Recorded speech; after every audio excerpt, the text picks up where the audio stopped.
সেটা হলো মুরগির ডিম। 5টা যদি ডিম বের করে নেয় তাহলে কটা থাকবে? 5টা। এখন 5টা ডিম আছে, মুরগি বসে আছে। এখন ইমাম সাহেব আর যারা মাওলানা সে সবাই খেয়ে নিয়েছে। খাওয়ার পরে এখন সেই বাড়িওয়ালা মনে মনে করছে যে 5টা তো ডিম আছে, আর 5টা ডিমই বসে থাকবে, আর 5টা ডিম। বাড়িওয়ালা কি করেছে? 5টা মুরগির ডিম দিয়েছে ছিল আগে, আর 5টা হাঁসের ডিম এনে ওর ভিতরে দিয়ে।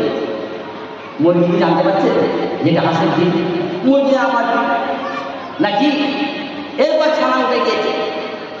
মুরগি ছানা যখন উঠে গেল, 5টা মুরগির ছানা আর 5টা হাঁসের ছানা। মুরগির মা তো বুঝে না, তাদের নিয়ে যায়, রাস্তা দিয়ে যায়। রাস্তা দিয়ে যেতে যেতে মুরগির মাটা দেখবেন সন্তানটাকে খাওয়ার জন্য শিক্ষা দেয়, সন্তান রে আয় আমার কাছে আয়। মুরগির মাটা ঠিক করে আওয়াজ করে খায় আর করে, খায় আর করে, খায় আর করে। মুরগির মাটা সন্তানদেরকে খাওয়া শেখায়।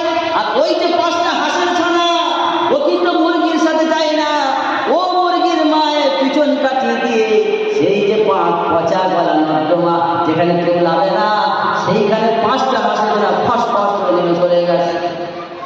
মুরগির মা বলছে, ও তো পোষারে কি বন্ধ করে কি যাস রে?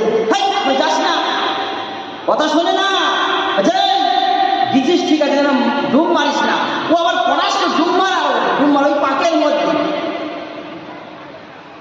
মুরগির মা বলছে, তোর মানুষের নাকি রে, বন্ধ তো কে শোনে?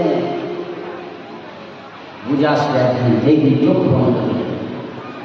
সারা জীবন তো কোরআন ছেড়ে ঘুরেছেন, সারা জীবন তো আপনি আল্লাহ ছেড়ে ঘুরেছেন, সারা জীবন তো সময় অপচয় করেছেন। আজকের কোরআনের পথে আসুন, কোরআনকে শুরু করুন। কোরআন